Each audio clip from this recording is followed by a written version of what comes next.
Hey everybody, my name is Paul Esden Jr., aka Boy Green. I'm the New York Jets digital reporter for Heavy.com. We're streaming live simultaneously in a few different locations. A Heavy on Jets Facebook page, my YouTube channel, youtube.com/BoyGreen25, nearing that 5,000 subscriber mark. So feel free to throw a like and a subscription, if you will. I'm seeing the comments already pouring in here. This is awesome. And this is historic. It's, of course, draft week, a hashtag mock draft Monday, if you will. And we have reeled in a big fish. This is one that I will put on the fridge for mama. So let's bring him right in. His name is Trevor Sikkema, the co-host of the NFL Stock Exchange podcast, of course. Pro Football Focus. It's just football. I mean, we could spend all day talking about his wonderful accolades and handsomeness, but let's just bring him in and tell him to his face. What's up, Trevor?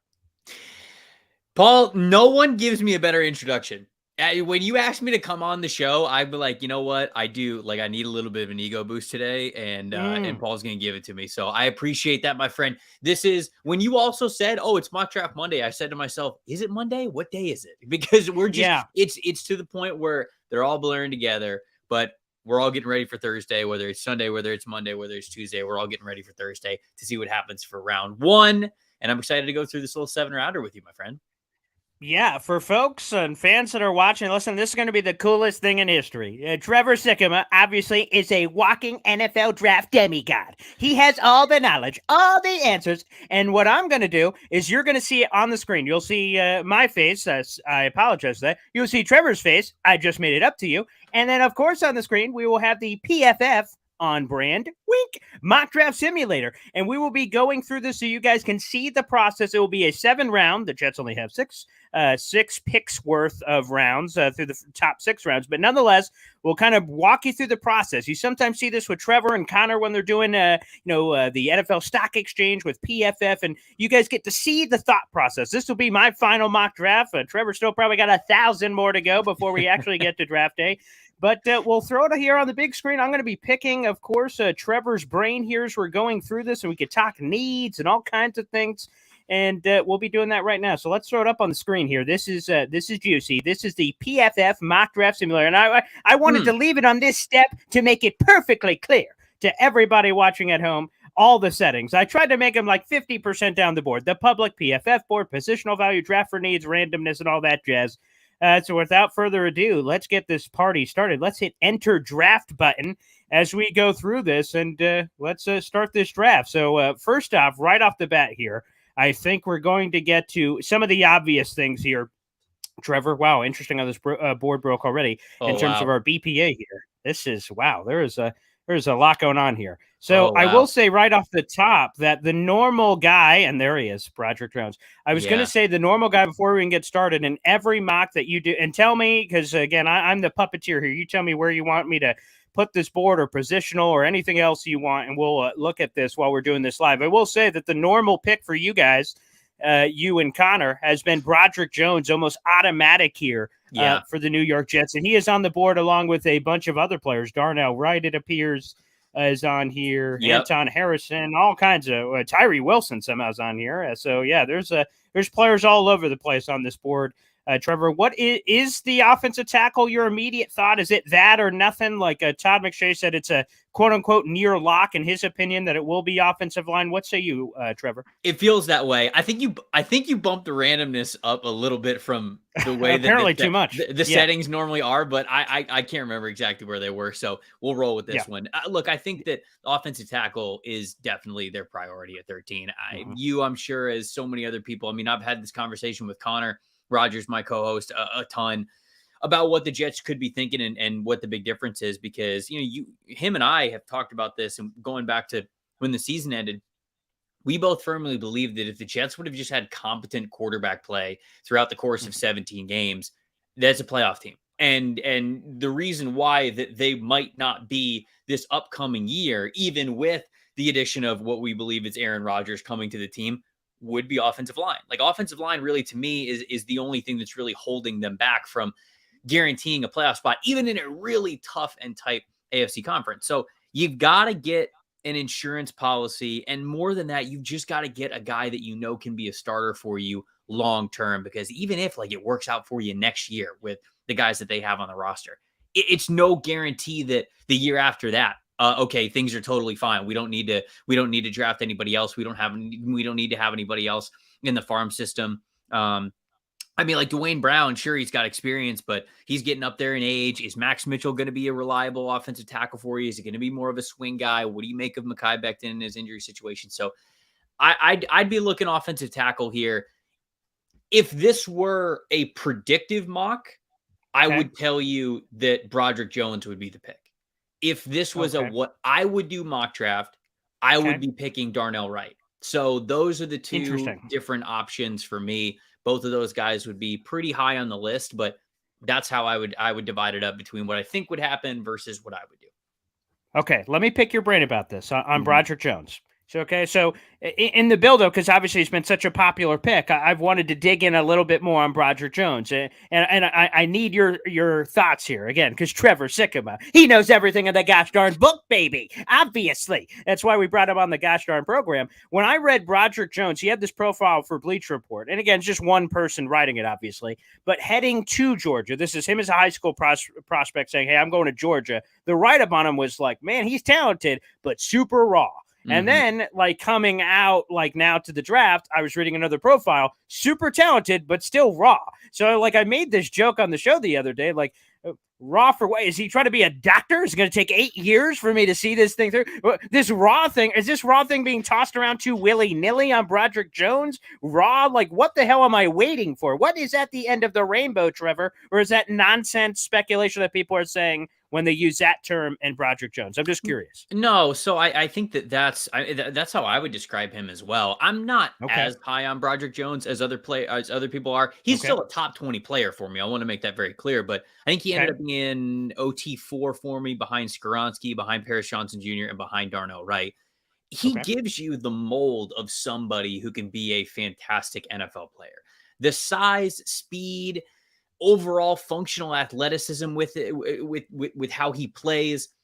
You have your confidence with when he gets on the hoof, when he's pulling, when he's out in space for screens. He can line guys up in between the shoulders. He's got a finishing mentality. He's got that finishing strength to him, but there's just not, like, the consistency's not there as much. You know, when guys are pass rushing to him and they're throwing a move on him, a lot of times he's not anticipating the move. He's reacting to the move. A lot of what you see Broderick Jones do right now on the line of scrimmage, I feel like, is reaction, and it's not anticipating. And I think that's what people really mean when they say that he's still raw as a prospect. He was raw because he was more of an athlete than an offensive lineman coming into Georgia.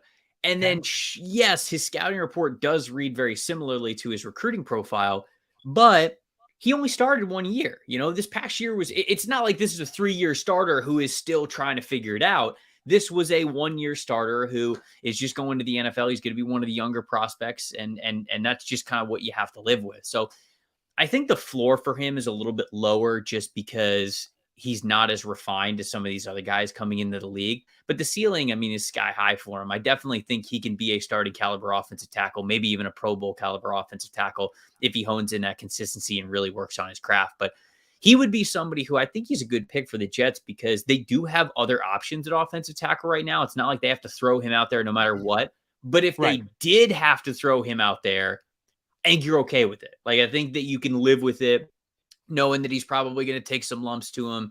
You can use those reps and make sure that he's better for the long run. So that's kind of the way that I view Broderick Jones. All right, last one here on this before we make this pick official, as we're in the war room here, baby. I'm going like, oh, we're trading fisticuffs. We're trying to figure out what this pick is.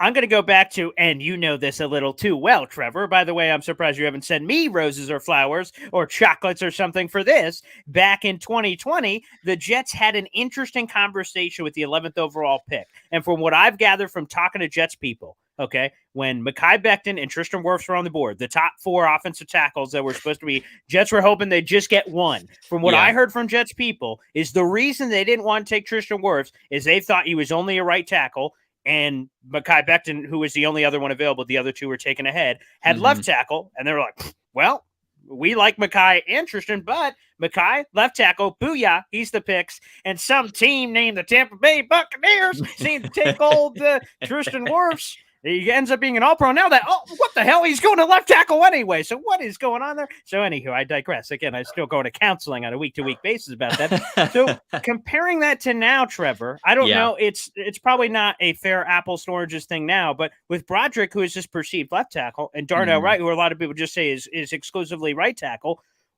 how do you separate that? As you said, predictive, you believe it's Broderick. If it was you, you'd pick Darnell. Is there a similarity there from the 2020 draft, or is that kind of too crazy? What's your take on why Darnell over like a guy like Broderick? Yeah, no, it's an interesting parallel. I just like Darnell as an offensive tackle a little bit more. Now, I'm a little bit wary of the low run blocking grade that we have at PFF. I mean, he's got one of the lower run blocking grades, which you wouldn't think would be the case with his style of play. I mean, he's a really good athlete. He's super aggressive, loves to bury his opponents, but it just seems like he puts more effort and focus into pass protection than he does run blocking. So I think that there's a little bit of worry there, but there's just so much that Darnell Wright does well. The foot speed's fantastic. How he approaches different types of pass rushers, you could tell he's got great anticipation, that he studies these guys, that he knows their best moves, that he absolutely takes pride in being put on an island saying, one-on-one, you get past me. I guarantee you won't. And it's just that pride for him being that offensive tackle, that's something that I gravitate towards, that attitude, not only that aggressiveness and that finishing mentality, but also that confidence that he has in himself to play the way that he does as a right tackle. I don't know if he could play left tackle. And I think anybody who would confidently tell you in the media, oh yeah, he could flip over to left, no problem, I'd be wary of that, just because I'm not an offensive line coach. I've never coached somebody from going from the left side of the line to the right side of the line. I've had offensive linemen tell me before that switching from left to right is like trying to wipe your butt with the opposite hand. Yeah, sure, you can do it, but it's going to feel weird and it's going to be a little awkward until you get it down right.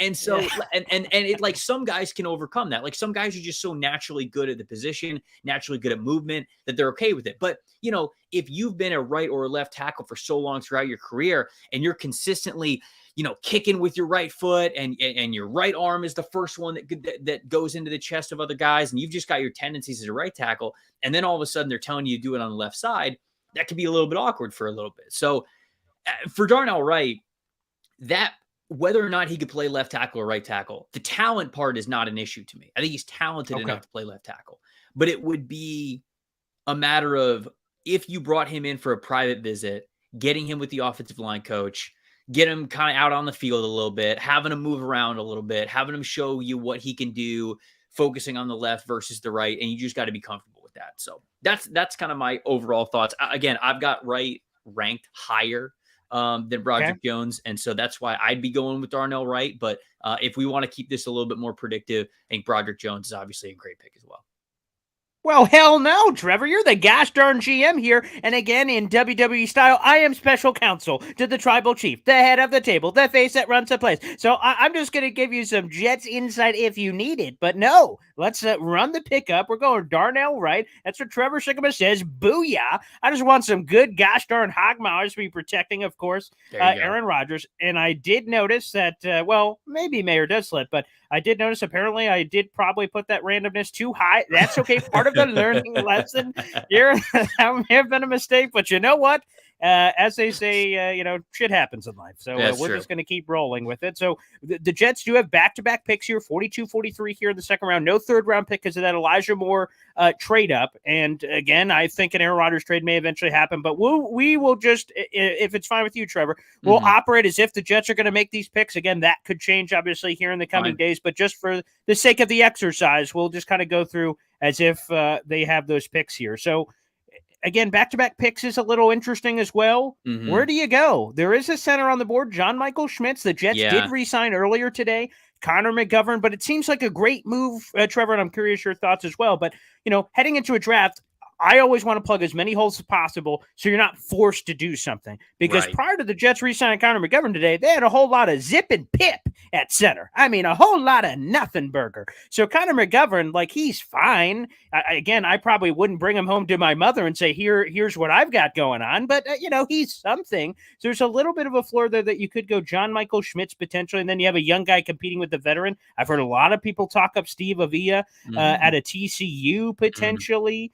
Somehow Hendon Hooker's still here again. Yes, I clearly made a mistake on the randomness. I'm not going to pick Hendon Hooker, so that's okay. Yeah, I appreciate it. Thank you very much. So yeah, there's Keanu Benton. I mean, there's a lot of different. What about positionally? What are you thinking here? Where are you leaning? I'm looking trenches. I really am. I'm not operating as if Michael Mayer is on the board. Like he's not going to be on the board at 42. So I appreciate that. Yeah, we can from an honesty standpoint. No, yeah, we can take him off because I don't want to ruin the integrity of the exercise. I'm looking trenches. Yep. Like I really do think that offensive line, defensive line feels like a really good spot. And when I consistently mock for the Jets at 42 and 43, there are two players that I love the combination of. John Michael Schmitz is one of the picks, and then Keanu Benton as one of the other ones. And that just it makes the defensive and offensive lines that much richer in talent. And for a team that has playoff aspirations, right? You don't want to sit there and look at the depth chart and go, okay, we're good. We're good with starters. Like we're good, especially when it comes to defensive line and offensive line. You don't want one injury really derailing your ability to continue to compete, especially if it's a short-term injury, right? Those are the worst where you go, oh man, our starting center is out for 4 games. And in those 4 games, you go 1-3, and the whole rest of the season, you were a playoff caliber team, but maybe that 1-3 stretch is a reason why you don't even make the playoffs. You don't want that to be the case. So John Michael Schmitz, I think he's mostly a center. I think you might be able to get away with him playing some interior offensive line for you in a pinch if somebody gets hurt, because I do think that he's got that style, he's got that power, he's got that anchor ability, but his best position is definitely center. So I think I'd be going with John Michael Schmitz here with one of these picks for sure. And then I'm looking up and down the Jets depth chart right now. Yes. Yeah. Feel free. Like I said, you can feel free to pick my brain on anything here. Quick question though, because again, we made it the integrity of the exercise with Michael Mayer, and I could continue to scroll around here, go to certain positions if you prefer. But is John Michael Schmitz being there at 42? Is that realistic in your mind? I think that's realistic. I really do. Now, he could be a back end of round 1 guy. We could shoot. The Giants could take him. I think the Giants are picking 25. Like the Giants could take him at 25. I think there's a couple of other teams that might view him as a versatile interior offensive lineman, not just a center only. So like maybe the Buffalo Bills would draft him at 27. But there's also reason to believe that he could make it a little bit further down into the second round. So this isn't a guarantee. It's not like you can lock this one in with him being a second round pick, but I do think that there is a world that exists where he could definitely be here. Okay, so let's do it. John Michael Schmitz. Let's please the people. We're a people. How do you feel? How do you feel about it? How do you feel? Oh, yeah. So let's start at center. Obviously, I freaking love John Michael Schmitz. I think, and I used the article, I think it may have been on either your show or, of course, he also does Badlands for Jets coverage. When he described John Michael Schmitz, he said he's just been kicking the shit out of people down here at Mobile. And I went, that's the kind of guy I want in my room. And again, a part of it as well is that I want, even if Connor McGovern ends up being the starter or it ends up being John Michael Schmitz, I want competition there. And then if the youngster steps up, great. You have a veteran floor potentially if something happens, or vice versa. I would have felt worse if they didn't do the Connor McGovern move that they did today. I feel like other teams should know what they're doing. They could jump in front of them and things of that nature could happen. So I like John Michael Schmitz there. And then on Keanu Benton, he's been a popular name as well in mock drafts. What about him revs your engine? Of course, the Jets need some Brutus beefcake right next to Quinnen Williams. He's coming off a great year. He needs some help. I mean, the Jets, their entire depth chart, as you're looking at our lads, I mean, they've lost a lot of guys. Sheldon Rankins goes to Houston on a nice little deal for him. Shepard, your boy, Nathan Shepard, the legend. Trevor Sikkema calling out Nathan Shepard a couple years ago as that great pick. And he's a great Jet guy. He's in New Orleans. So, they're just missing some beef. Bringing back Solomon Thomas, that doesn't really, tickle the juices for me. So they do need some of that. So Keanu Benton is the name, I suppose. Why is he the name so often in Jets land here in the second round? Well, he's just got a lot of strength on the interior, right? When I think of the defensive line for the Jets, like I like Carl Lawson still. I know it's kind of like up in the air how much longer he's going to be with the Jets. I don't know. I still like Carl Lawson. You draft Jermaine Johnson last year. You've got Bryce Huff to be a specialized pass rusher. You got John Franklin Meyer as well. But then when you look at the rest of the interior defensive line, I would say next to Quinnen Williams, Quentin Jefferson, he's a little bit lighter of a guy. Tanzel Smart, under 300. Solomon Thomas, clearly under 300. I'd love to get a guy who's got some serious beef to him, and Keanu Benton, who I think made his way throughout college football primarily as a nose tackle. Really, a really good run stuffing nose tackle, but then has butted into a really nice pass rusher, I think, over the last year. So he gives you some pass rush ability as well. But really, I'm just looking to free up Quinnen Williams. Quinnen's like coming into his own, man. Create an environment in which Quinnen Williams gets the least amount of double teams possible. And I think that you're absolutely going to thrive. So Keanu Benton's the reason why I look in that direction. Man, Drew Sanders on the board, and I like the Drew Sanders option for them too. Yes. They need a linebacker. Yeah. I was gonna say, what's I'm gonna bounce this off of you. Yeah, what's the please linebacker situation like? Because I know they've got Mosley still. Correct. Did Quincy just sign a deal this offseason? Yep. 3-year, $18 million. They just got that brand new deal this offseason. But they have a third linebacker in their 4-3 scheme they like to use. That was filled by Quan Alexander. Again, another Tampa Bay legend, of course, Quan Alexander. He's kind of hanging out there in Connor McGovern land. And what I mean by that is I think the Jets would like him back. And obviously, if Quan got the market he thought he was going to in free agency, he would have been signed before a couple days out here before the draft. So there's that possibility. But I think there's room for an upgrade. I mean, Mosley's closer to the end than the beginning. Quincy's a nice young player, but they don't really have this guy waiting in the wings to come back behind him. And I know Drew Sanders, isn't that a Benjamin Solak stamp approval guy? Wasn't he, when you guys did your joint mock, wasn't he singing the sweet praises of Drew Sanders as his potential first-round pick guy or something? He likes Drew Sanders a lot, and there's a lot to like. He's got a lot of juice to him. I think he'd be great in a Rob Saleh defense, and he'd be very versatile too. He could be a stand-up outside linebacker, pass rusher for you. He played off-ball linebacker at Arkansas. I'm very tempted by this one, and so you know what? Let's go Drew Sanders here at 43. Okay. I'm again, not a guarantee he makes it. I don't know how the NFL is going to evaluate this linebacker class. I truly don't. But I want to see what it's like picking Sanders there and then seeing what interior defensive linemen are left for us here. So if you could sort interior defensive line. Yeah. Let's do that. Let's okay, great. That's by the way is a nice peek. I do want to see what we have here. And by the way, for the PFF rankings anyway, Kobe Turner was the next available guy behind Keanu Benton in the second round. Obviously, the Jets don't have a third-round pick, so we're skipping all the way to the fourth round. He's still there. Is there that sizable gap in your mind with the next group of these interior or just regular defensive linemen here? Is there a big gap from Keanu Benton to all the rest or not in your mind? Yeah, and the one that I was really hoping would be here and a name to know, I don't know if he makes it to the fourth round, but Gervin Dexter from Florida, he's just such a uniquely built dude, and I don't think he's here. I think he went in this draft, but I think that's what I was trying to do. I was trying to get Drew Sanders because I don't like how the linebacker room drops off after the second round. I don't know who's available at linebacker now, but actually I would like to see that. Yeah. Let's see. Because again, it's the what if on what this would have been here. So let's see.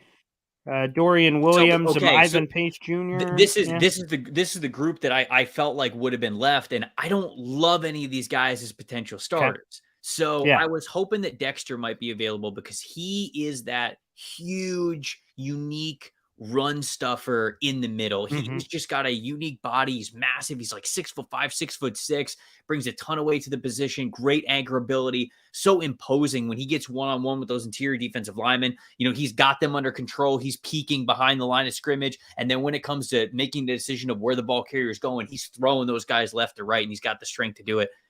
The reason why he'd be potentially available here at number 112 is he's got no pass rush.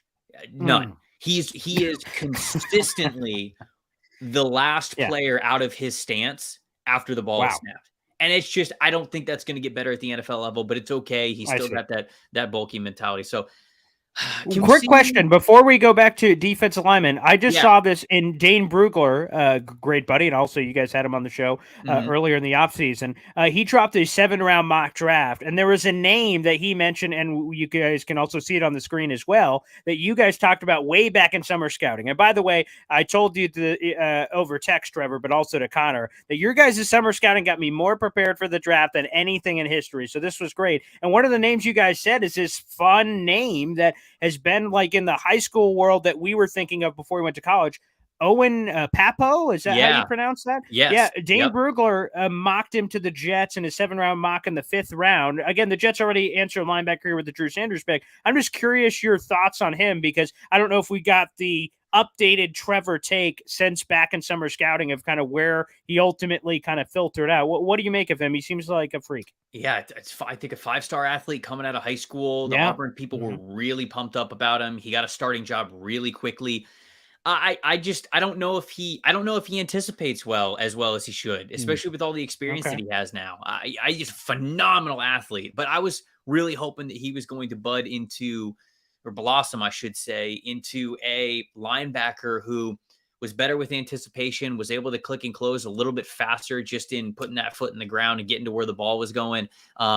He gets overwhelmed a little bit with strength between the tackles, and he's more of an athlete than he is a thumper. But Connor likes him a lot, and there's reason to like him a lot. So if you don't draft linebacker, just don't draft linebacker with those first 3 picks. I could definitely see him addressing linebacker here later, and Papo definitely being an option there. So all right, wide receiver. So defensive lineman, yeah. So where are we going here? There's a couple of things that I'm just kind of curious about. The Jets, of course, sniffed around OBJ, so it seems like they want an upgrade at wide receiver, but I don't think they're just going to draft one for the sake of drafting one. But if there was one of interest, you mentioned the defensive lineman, obviously next to Quinnen makes sense. Tight end, I don't know, Trevor, I don't know if you can answer this at all, but this is a random question. Yes. Jets, in theory, have good tight. You guys actually, I shared this clip from the Stock Exchange podcast a while back, and it's just weird, man, because on paper, the Jets have Tyler Conklin, C.J. Uzomah. They restructured both their contracts, so they're going to be here. And then you have Jeremy Ruckert, who is, again, if you went to your local grocery store, you may have seen a picture of him on the side of a milk carton because he was MIA all of his rookie season. So he's just cryogenically frozen somewhere. So we don't even really know what we have there in Jeremy Ruckert. So they have these 3 guys. And the Jets have been sniffing around tight end. You guys talked about it on the show. They brought in a lot of not weird, but they brought in a lot of prospects that are tight ends to the building. A lot of people are like, why? Why? It seems like they have 3 guys here. So tight end there's so much smoke that I'm like, well, there has to be fire. There's something here that we're not seeing on tight end too. So that could also be another option, I guess. I think it's just because the tight end class is stronger than it normally is. So they're just trying to do their due diligence on it. Receiver, I think receiver overall talent is lower this year. Tight end receiver talent is a lot higher than it is. So I think they're just probably doing their due diligence on it. I like Jeremy Ruckert a decent amount coming out of last year. So, great. I'm hoping that he develops into a nice tight end 2, tight end 3 for him, even though the room is pretty crowded. Okay, scroll down a little bit because the problem with these guys here is if you go back up to the top, I don't like any of these guys. Scroll up to Kobe Turner, Moro Ojomo, Byron Young. All 3 of those guys, they're not the beef that you want next to Quinnen. Like they give you a little bit, like Ojomo and Byron Young give you this 3 technique to 5 technique versatility. They're really good guys to get as depth players along the interior defensive line. And they could still select one of these guys, but they don't have that profile that you would want as a potential starter. So I might end up going with Kobe Turner just because I think that he's good. But can you go back to the overall big board? I might go. Yes, of course. Here.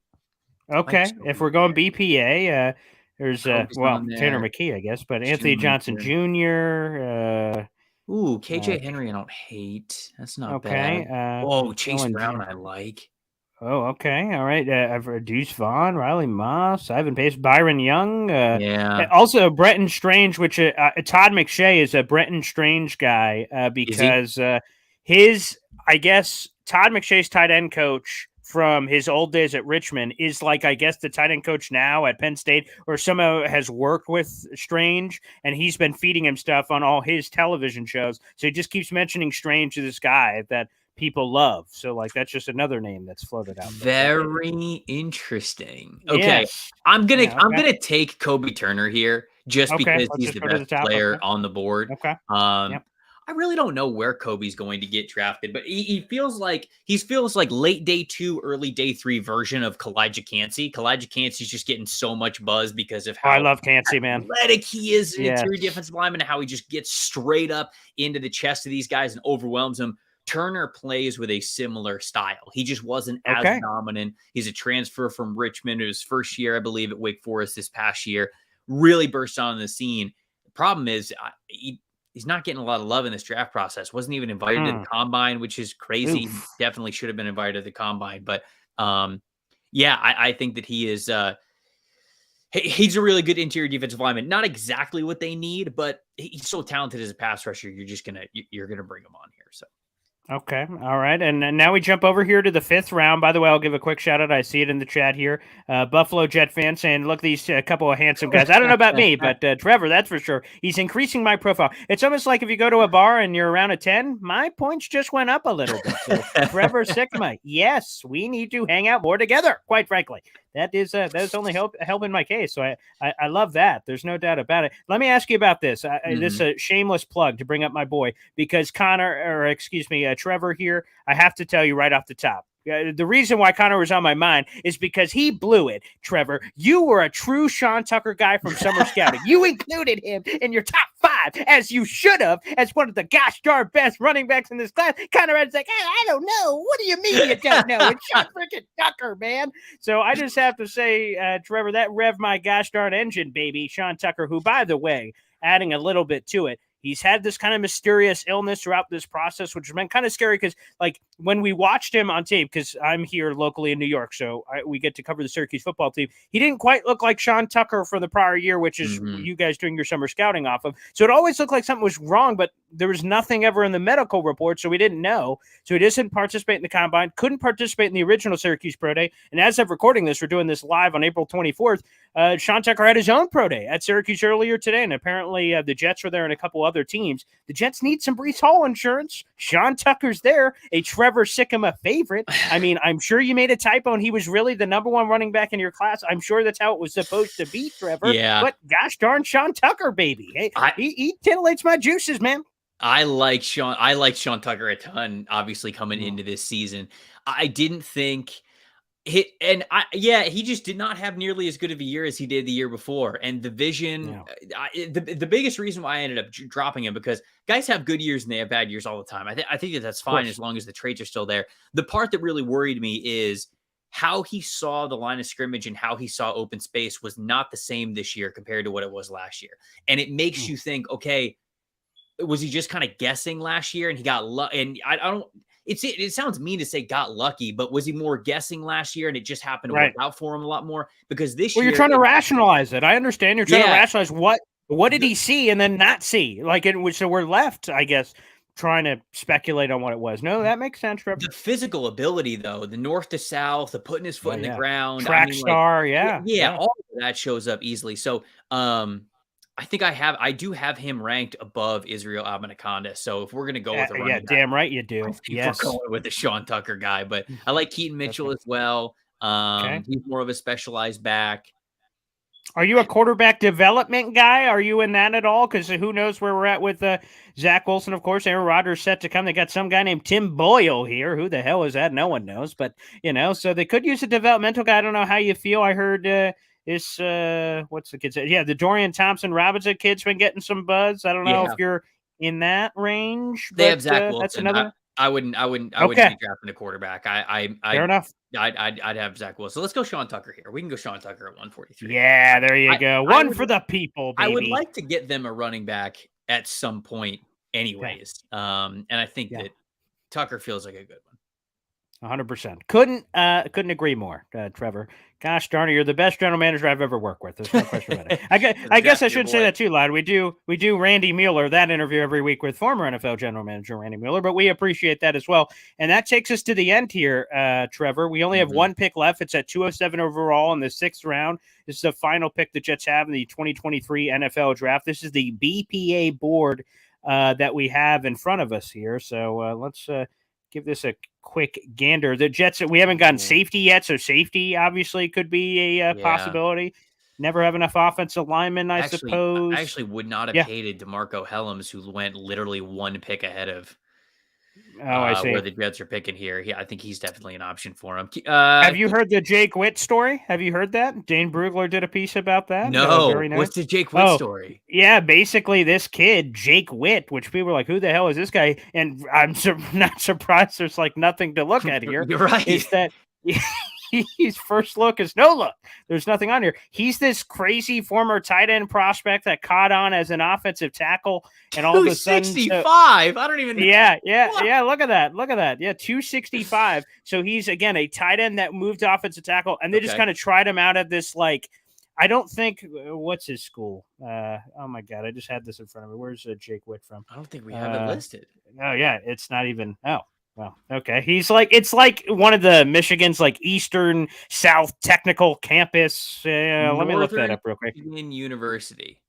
Yeah, see, there you go. So, so he's an interesting guy. He just had like his own version of a pro day. I think he probably jumped onto another school's pro day so he could do it. And there's a little bit of buzz about him, and they believe he's going to be drafted. Yeah, Dane Brugler had a full story about it. It's very interesting. So he's just a name I always see when I'm going through this. I'm like, oh, there he is. There's a guy from that story. So. Okay, I could think that's you. You just broke some NFL draft news to me right there. Wow, there you go. Look, hey, I'm trying to do my part here. Yeah. Oh, I'd love to give him Dante Demas.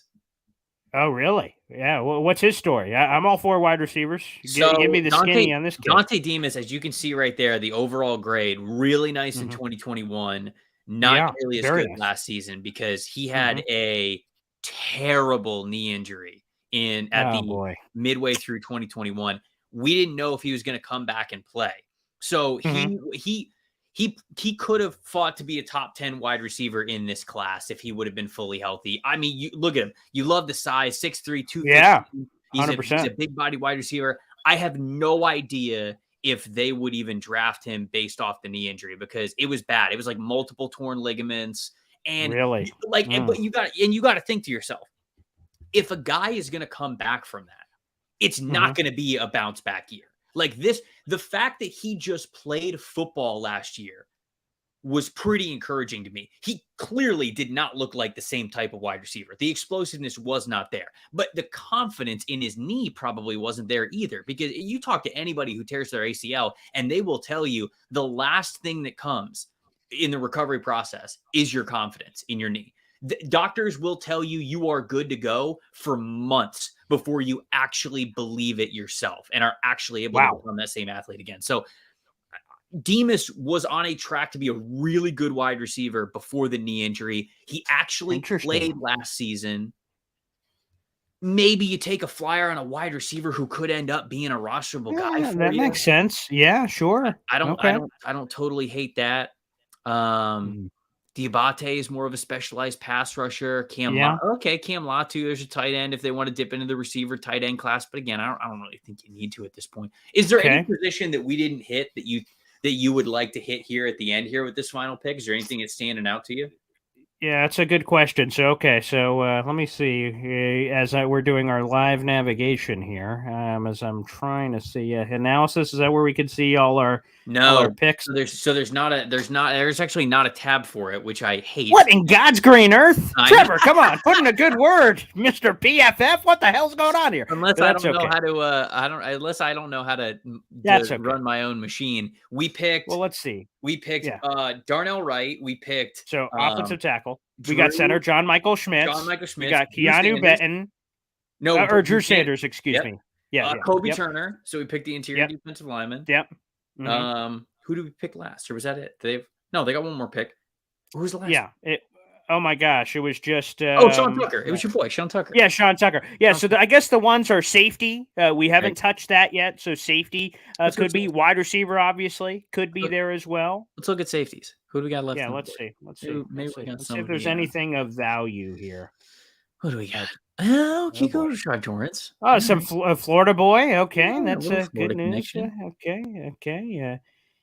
No, I mean, I wouldn't go for any of these other guys. I don't think. Okay. Yeah. You are disgusted by what you see. That's okay. Okay. So absolutely disgusted. So no safeties. Rashad Torrance is leading. Of that course. Conversation. Yeah. Did you say wide receiver? The other one? Yeah, wide receiver for sure. Yeah, we could use a wide receiver. Again, the Jets sniffed heavily on OBJ, but obviously that didn't come to fruition. So they want to improve the weaponry. Now, is that ultimately a veteran, like someone crazy, or draft-wise? It could be anything. So, yes. Do you want to go back to the – Yeah, let's go wide receiver category, and let's see. Okay, I think I'm going to like wide receiver more than I like the safeties that are left. All right, so Ronnie Bell's there. I like Ronnie Bell. Okay. think he might end up being the pick. Bobo. What a name. That's fantastic. Bobo, Okay, yeah. let's see. Puka Nacua, a lot of people like him. I just don't know Yeah. if he's an athlete enough for the I can only assume that's Kai Nakua's brother, so very nice. Another former perhaps. Jet. Excellent. Yes. Perhaps. Anybody down here that I actually... Oh! Is that the Princeton kid? Yeah, Andre That's the Joseph. guy that had the football jug thing that you guys talked about, right? He had it like brought to his house or something. I Football think jug so. during Yeah. COVID. No, we're that's awesome. We're totally taking Andre Joseph. Oh. Not only is he a Booyah. wide receiver who's got nice explosiveness, absolutely Yeah. dominated Whoa, his conference Mamacita. at Princeton, had a really nice receiving grade this year. Showed pretty well at the Senior Bowl against a higher level competition. He might just be a special teams guy, but if he is a special teams guy for you, he's going to round out the roster really well. So I'm definitely going Andre Josephus in this. Boom. Okay. See, that's why we look through the whole shish kebab. You look through the whole pie.